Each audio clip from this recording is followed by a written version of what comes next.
Good morning. Thanks for joining me today. I'd like to begin by recognizing National Nursing Week. I've said before, and I'll say it again, that you learn a lot about your team during challenging times. These are challenging times, and so to all the nurses from across our province and country who are selflessly dedicating their time and energy to the front lines of this health pandemic, I say thank you. Thank you for putting your patients first. À toutes les infirmières de notre province et de notre pays qui consacrent de leur temps et leur énergie à la première ligne de cette pandémie de santé. Merci. Merci de donner la priorité à vos patients. This pandemic has undoubtedly placed extra strain on our healthcare system, and that is why we're doing everything we can to ensure that it's there for us and it's there for our loved ones today and in the future as well. I want every Manitoban to know how proud I am of them for stepping up, for working together, for helping their neighbors, for taking every precaution necessary to keep themselves safe and to help flatten the COVID curve. You're doing well. I'm sure this past weekend looked and felt very different for many Manitoba families that were celebrating Mother's Day. And it is important that we continue to follow the fundamentals, to practice good social distancing, especially now as we begin to slowly and carefully restart our economy. I wanted to provide today an update on some of our programs that were recently announced to help Manitobans navigate this unprecedented time. The Manitoba Gap program is providing small businesses with a bridge through the valley that we're in right now to a stronger and better future as we work with them to reopen safely and to rejoin the economy. And I'm proud to share with you today that just in the last few days since the launch of that program, we have helped over 1,800 small businesses who have successfully applied and already have received their funding of $6,000 each. That is the highest level of support for small businesses offered in any Canadian province. Over $11 million has already been paid out to small businesses as they look to recover and rebound. And this is critical. These are small businesses that are the backbone of our economy, and this support will position them to get back to providing services and creating jobs as soon as possible. Your government's been able to assist small businesses from all corners of the province. We've had people apply and been approved from communities like Brandon, Dauphin, the Interlake, Selkirk, right here in the city of Winnipeg, from St. James to Transcona, from St. Vital right across to McPhillips. And we're really pleased to be able to offer this support, and we encourage those small businesses who feel that have found that they can't qualify for support from other levels of government, from the federal government, to please consider applying for GAP support. We want to help you get through this valley. The second leg of our plan to revitalize our economy here in Manitoba and lead the resurgence in our country is our Summer Student Recovery Plan. And this is designed to support high school and post-secondary students in finding employment in the private sector, but also in the nonprofit sector as well. As of yesterday, we have already had 400 plus employers that have applied to this program, and there will be over 1,000 students getting jobs just in the last few days since that program launched its portal. That represents an additional more than $5 million in provincial assistance, and we're ready to do more. These two programs alone have already put over $17 million back into the hands of small businesses in Manitoba and represent the most generous support programs overall in their categories of any Canadian provinces, bar none. These programs are focused on incenting people to find work and incenting people to hire and to create jobs. To the young people and the students who've received jobs so far, I say congratulations to you. As our next generation of leaders, this is going to look great on your resumes and it'll serve you well in future endeavors. And I know that earning this income this summer, in the spring and summer in Manitoba, is going to help you to move forward and support yourself with the pursuit of your education and finding all that potential that exists within you. Today, I'm proud to announce another measure in our Manitoba Protection Plan, and that is our Green Team funding. Your government is going to provide up to $10 million in Green Team funding. That is nearly double the amount that was invested last year. And that will support community organizations, municipalities, and provincial parks in delivering Green Team projects this year and creating green jobs. We recognize the important role that meaningful work provides for young people in our province, and we know that the private sector is struggling right now, as we've seen with the latest StatsCan employment numbers. So it's important that we, through our government programs, up our game and support community-based organizations in creating jobs and opportunities across the province. These investments are going to help our youth gain critical work experience. They're going to help support our employers during the response and recovery phases of the COVID-19 pandemic, and they're going to help build our economy as well. Cet investissement aidera nos jeunes à acquérir une expérience de travail essentielle, à soutenir les employeurs pendant les phases d'intervention et de rétablissement de la pandémie de COVID-19 et à bâtir notre économie aussi. This summer alone, our funding is expected to support up to 2,000 young Manitobans in Green Team program positions. That's nearly double the programs supported last year. Our government is pleased to support programs that provide valuable work experience to young Manitobans while helping us build stronger and healthier communities at the same time. I encourage, and we will be encouraging, our municipal partners and others to advance additional green projects in the coming weeks, and we're very excited to see the opportunities those will provide for our young people throughout the province. Before I conclude today, I just wanted to acknowledge Manitoba's 150th anniversary. This is not the time for great celebration. We're restricted somewhat in our ability to do that, but it is certainly a time for us to pause and reflect on what we have here and very much count our blessings. We're in a wonderful country and a wonderful province. For generations, people have come from all over the world to our Keystone province in search of a safer and more prosperous life for themselves and their families. And they found that life here in Manitoba, which is the home of hope. They found a tolerant society that continues to welcome people from every region of the world. They found a compassionate society that faces its challenges together. They found an inclusive society composed of a diverse mosaic of cultures and customs and languages. And they found a society of freedom, too, and opportunity, where the only obstacle to achieving your potential is the size of your dreams. So I say the only thing better than today in Manitoba is definitely going to be tomorrow in Manitoba as we recover those freedoms that we've all sacrificed in the face of this pandemic. I know this is true because people across Manitoba are all making meaningful contributions to our province's economy and our society during good times and, more importantly, during tough times too. Manitoba's been the home of hope to people from all over the world for 150 years, and we're going to continue to be the home of hope for ourselves and for our children and grandchildren. And together we're going to beat this thing. Happy to take your questions. Thank you, Mr. Premier. A reminder to our reporters online, you will have one preliminary question and one follow-up. Up first from the Brandon Sun, Drew. Thank you, Mr. Premier. It's Drew May from the Brandon Sun here. We've heard that the Brandon Keystone Center is facing around $2 million in lost revenue because of all the event cancellations.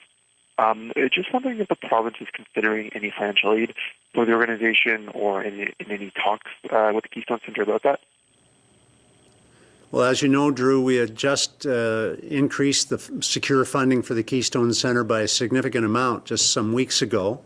I'm not aware of any discussions that are underway currently, but we recognize that this is an iconic Manitoba attraction that's been the home of so many major events over the years and will continue to be. But as I say, Drew, I'm not aware of any current discussions.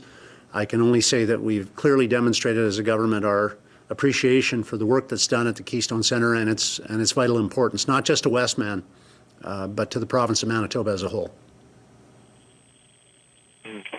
Just as a follow-up on a bit of a different topic, but we've also heard that the Manitoba Agricultural Services Corporation is facing up to 20%, or will have to cut salary costs by 20%.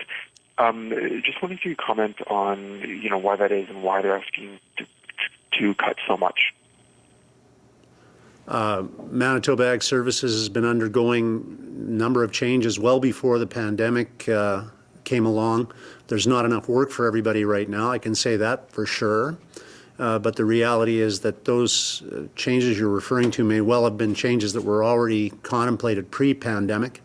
I know, for example, that changes in procedures at MASC have resulted in eliminating the need through increased technological use for crop inspectors, for example, to travel from Portage la Prairie to Swan River twice to do claims processes, but rather eliminated that need through electronic signature applications. And this is just one example of technological improvements that are happening, some of them very belated and I think very common sense. Throughout our systems of government, we're improving the way we do things in response to the pandemic or in anticipation, frankly, of just the need to use technology for better purposes to serve our customers. From CJOB, Diana. Good morning, Mr. Premier. Diana here from 680 CJOB. What is your reaction to the fact that some unions were offered an opportunity to take a pay cut? In the case of QP at Manitoba Hydro, it was an 8% pay cut that was rejected, and now we are expecting layoffs. Is this an offer that's been made to all the unions that you are dealing with at Crowns, universities, and colleges and other organizations that have submitted their plans to government? Well, I can only tell you we're in a pandemic, and the fact of the matter is that every aspect of society is impacted by it. You can't just turn away and hope it goes away. The reality is we're in it together as a family, and so every aspect of the private sector and the public sector is impacted. When the private sector, as you saw with StatsCan numbers last week, is impacted to the tune of close to 100,000 jobs lost, plus arguably more than 250,000 people impacted with wage loss and so on. That impacts on the need for services in the public sector as well. We've undertaken to minimize the impacts on public sector workers better than virtually any other jurisdiction in Canada, and we plan to continue to do that. We've always encouraged work share programs as opposed to layoffs, and I expect that those discussions will continue to be pursued by various Crown agencies as we move forward. And just as a follow-up, are you able to outline specifically what offer has been made to the unions at the Crowns, the universities, and the colleges? Well, as you know, the Crown agencies are managed by people in the employ of Crown agencies, and so they'll be making those negotiations happen. What we understand and what we've pursued is to minimize the impact on public sector workers as much as we possibly can. Here in Manitoba, our impact on the public sector is less than 2%. In the private sector, some argue to some degree at least more than 50% impact. We're trying to make sure that the vast majority of our public servants aren't impacted in a negative way by any of the decisions we have to make, while there is an impact very significantly being felt across our whole province. So 98% of workers are not going to be impacted. Approximately 2% will be impacted to some degree. That's positions us as a province which is run in such a manner as to impact our public sector less than virtually every other province in the country. From the Winnipeg Sun, Scott. Hello, Premier Scott Billick, Winnipeg Sun. How does the province justify $45 million for seniors, and then when it comes to $11 million gap for hydro, it means the upwards of $700 job cuts at Crown Corp. Well, how do we justify a pandemic, I think was your question. We don't. But we have a choice to make. We can either pretend it's not there, or we can make decisions that reflect our understanding that it's real. And it is real. And it's being felt all over the province. And we're a family. And so in the private sector, there are impacts to the tunes of tens of thousands of people who have either lost their jobs or have lost significant income. Some have said over 50% of Manitobans in the private sector being impacted. We're asking for help from all Manitobans to get through this, and the impact on the public sector will be approximately 2%. That's the reality. How do we justify helping seniors? Seniors built this province. Seniors are the ones that are disproportionately impacted by COVID, and they're the ones that are living with the greatest stresses directly. So support for seniors in the province is, to me, merited and worthwhile. If there are seniors out there who don't wish to have the money, they have every option to decide what to do with it, and I trust them to do what they think is best. If they want to support a worthy charity, I encourage them to do so. If they want to help a young person in their family, I encourage them to do so. I trust them to make that decision. We can support seniors, and we can support our workers too, and we are doing both. The follow-up then is, what is the message then for, your video this morning, you said it again today in your preamble about, the better day for the only better day for Manitoba other than today is tomorrow. What is the message for 700 hydro workers who that won't be the case?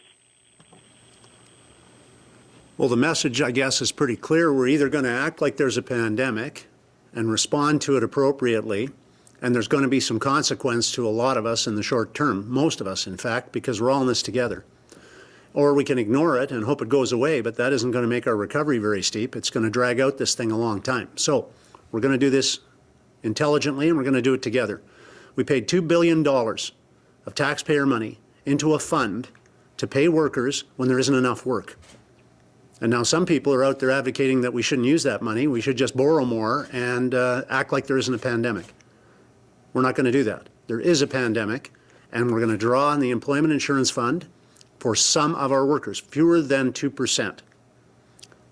And that's going to be done on a temporary basis because we saved up for exactly this type of situation, and we're going to use savings that we had set aside.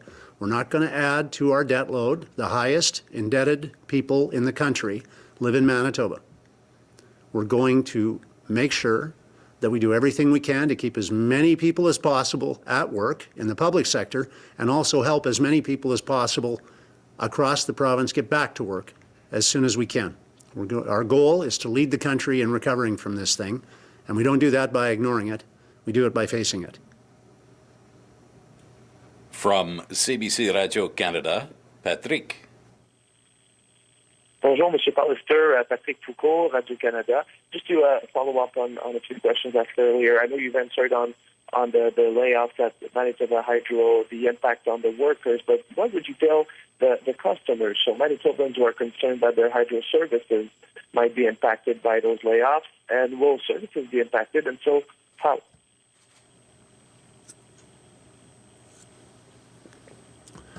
I got the gist of the first part of your preamble there. I think the question was, will there be an impact on customer service? And I think the honest answer is, I doubt it.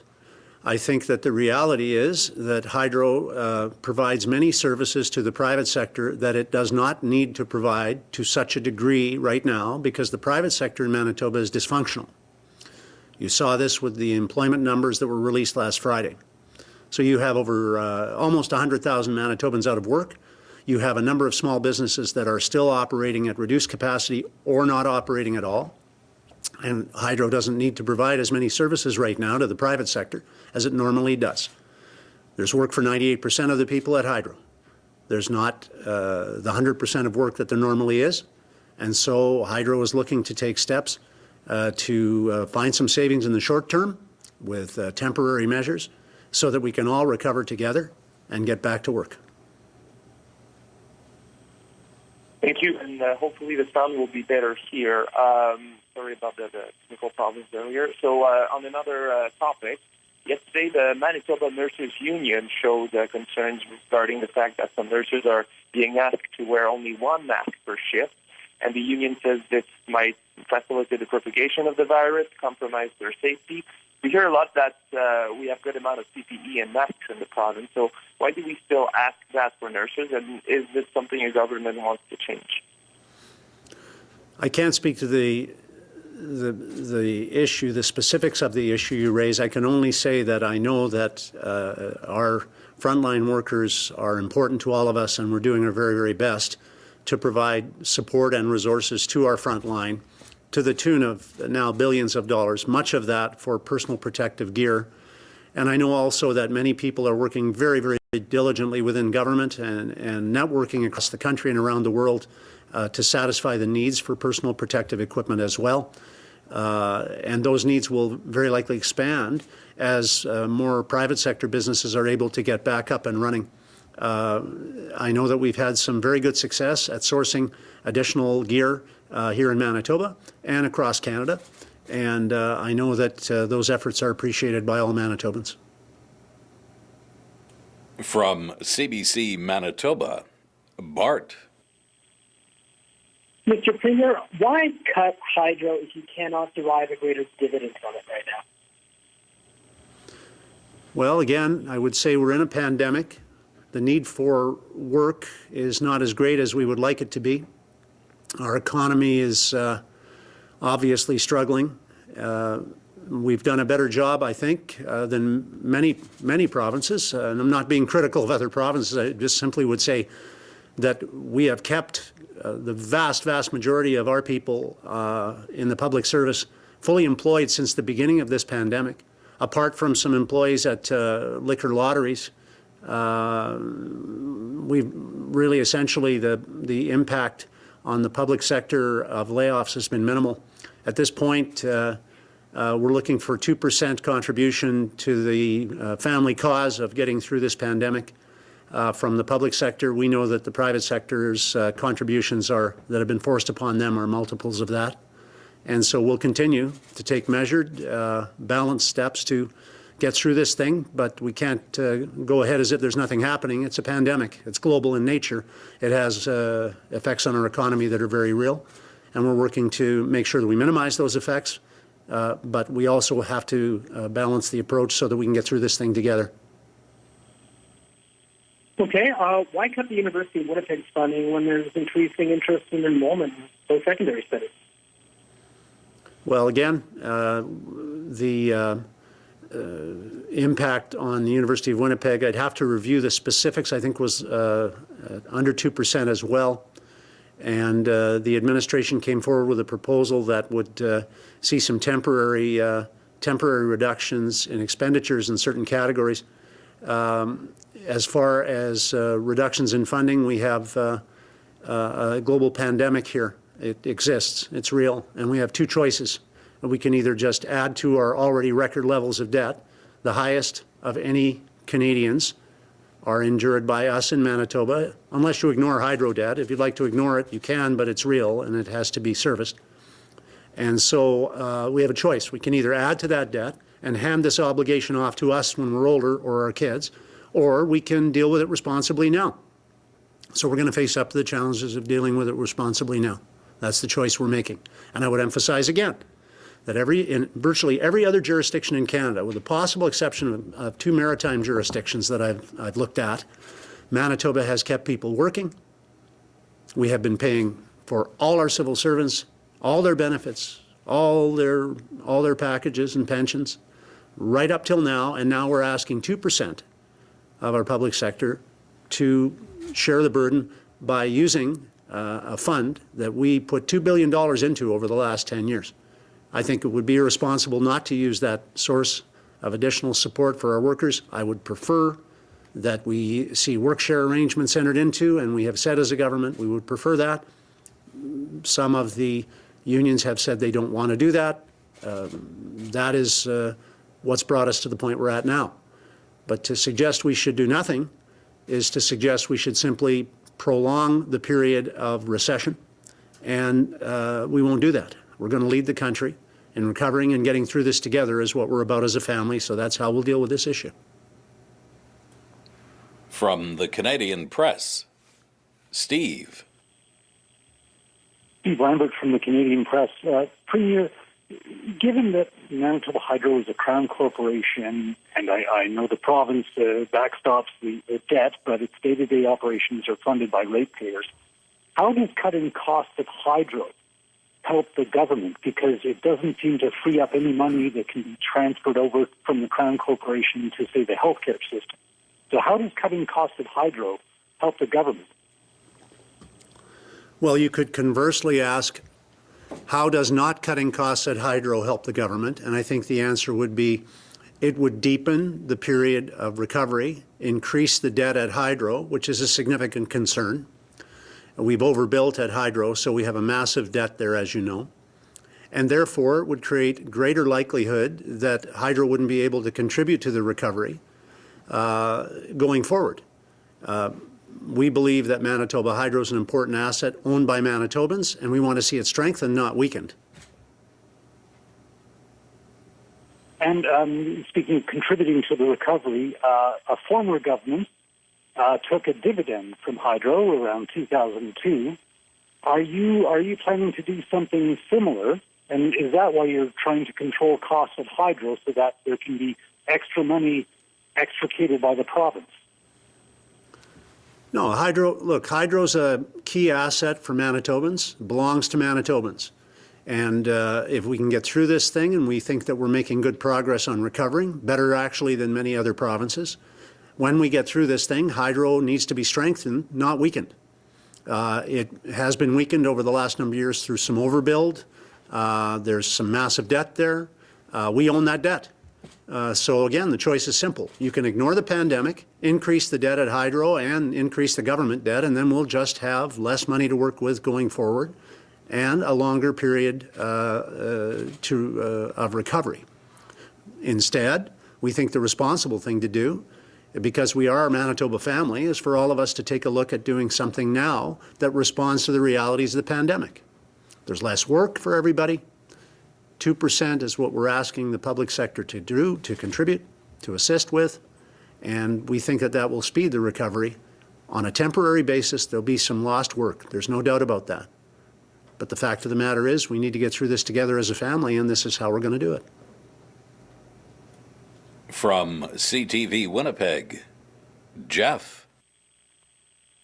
Hi, Mr. Premier, Jeff Keel, CTV. As we're approaching mid-March here, can you tell us when public gatherings could be increased from 10 to, I don't know what the number would be, 25 or 50? And dine-in restaurants, June 1st, do you see them being able to open June 1st with the 50% capacity? As you know, Jeff, we've been very careful in putting the health of Manitobans at the forefront of our concerns, and we'll continue to do that. And we'll continue to act on the advice of our Chief Medical Officer and his team in respect of the decisions that we make. Others across the country have moved ahead in different ways, some slower, some faster. We think Manitoba's approach is right for Manitoba, so we're going to continue to take that approach. So I won't speculate on the larger group sizes. I can only say that I know many Manitobans would welcome the opportunity to be able to gather in larger groups with the social distancing attached to that out of necessity, and it is something that is under discussion. Yeah, I guess my follow-up, though, would be, May Long's coming. Is there any chance that the gathering sizes would be increased by May Long? Well, I'll ask you to ask Dr. Roussin that question. I can only say that certainly it's been a topic of discussion, and certainly we understand that with the forecast that we're going to listen to in the news tonight, it's going to tell us that our weather's warming up, and the temptation for us to get outside and enjoy a May Long weekend and other events across this beautiful province is going to be greater, not less. But I would emphasize again that even in so doing, and should the group size numbers change, we have to remember to adhere to the fundamentals that got us the progress that we've experienced to date. And that means social distancing, and it means It means staying home if you're sick, and it means hand washing more frequently than we're used to, probably most of us. We have to remember those fundamentals are what got us the progress to date, and that's what's going to take us forward. From City News, Jonas. Good morning, Mr. Premier. It's Jonas Gilbert with City News. Asking you today on the 150th anniversary of Manitoba about the Manitoba Metis Federation taking over the BMO building downtown. David Chartrand said it kind of symbolizes to him a note of reconciliation moving forward. Can you just talk to us about what this symbolizes for you? Well, the Métis people are at the forefront of Manitoba's history and will be a massive part of their future as well. And our respect for the Métis people is demonstrated in so many ways throughout this province. This is the province that was formed as a consequence of Métis organization and an insurrection of sorts against the intrusions of a federal government. But it was also a province that was formed out of a desire to become part of a greater country. And so I think that is a significant aspect of what this purchase may mean to some in the Métis movement. It's a symbol of the membership in the Canadian nation and the participation in our country.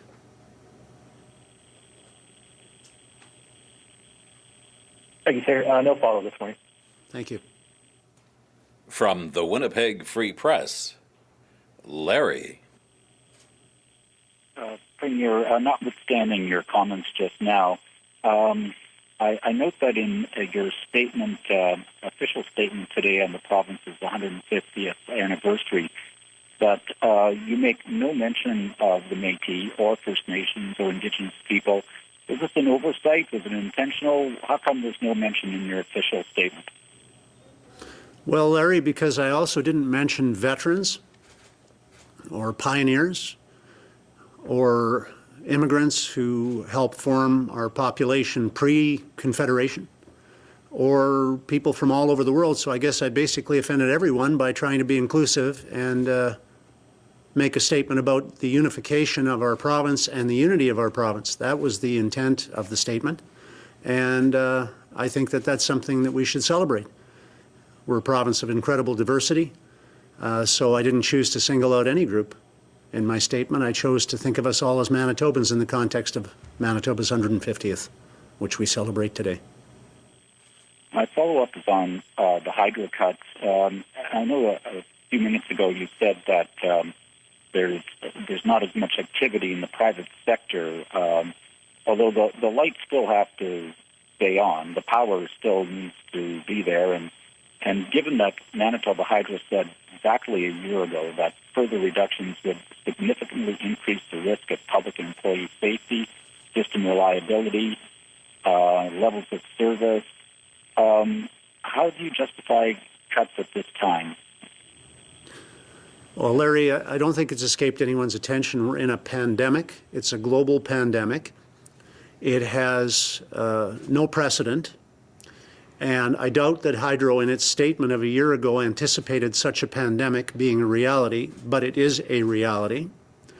The impact, yes, the lights have to stay on, but there are projects across this province that aren't proceeding in the private sector right now for obvious reasons. There are numerous examples, which Hydro could provide you with if you like, I expect, of projects that are on hold or delayed as a consequence of the pandemic. The degree of work that is necessary right now is less than it has been for a long time with Hydro. And so I again would suggest that a statement made a year ago before this pandemic might be largely irrelevant in the presence of it. From Global, Brittany. Good morning, Mr. Premier. Brittany from Global News. We seem to be one of the only provinces slashing civil services this far to go after the fight against COVID-19. BC right now has actually rescinded 1,500 layoff notices that were issued to TransLink Crown Corporation employees there. Why are we going so hard when unemployment is just going to roll us against being able to put money back in the economy while people aren't able to work? Your assertion is not accurate, Brittany. There actually are 7 other provinces across Canada that have done more layoffs of public sector workers than Manitoba. I believe that we are just slightly higher in impacting on public servants than Nova Scotia and possibly New Brunswick.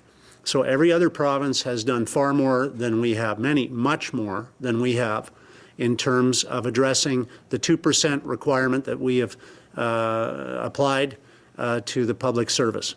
In terms of your second part of your thesis, the idea that we would somehow make the recession worse by not paying everyone for work that doesn't exist is simply wrong.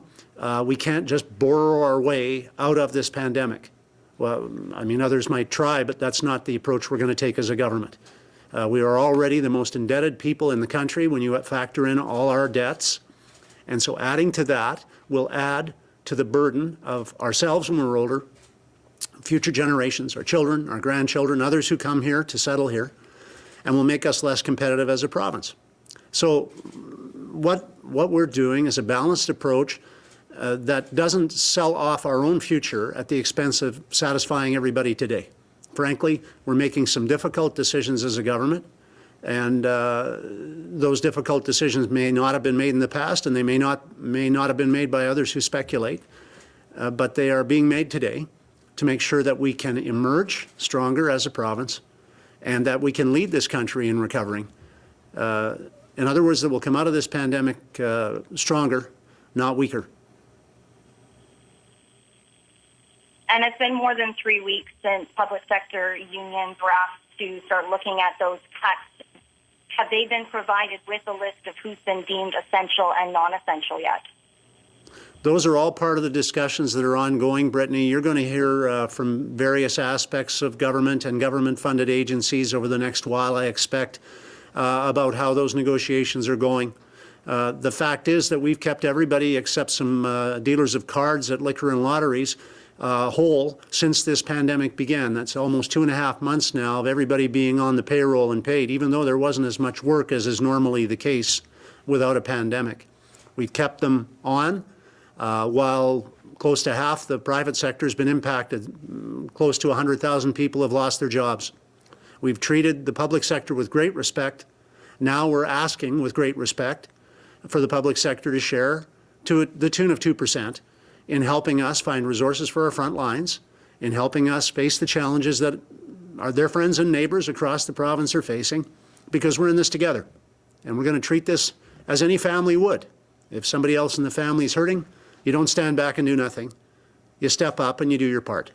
And that's what we're going to do here in Manitoba, because that's the way Manitobans respond to these challenges, not by ignoring them, by addressing them. I want to say thanks to everybody. Be patient. Keep working. We're going to beat this thing.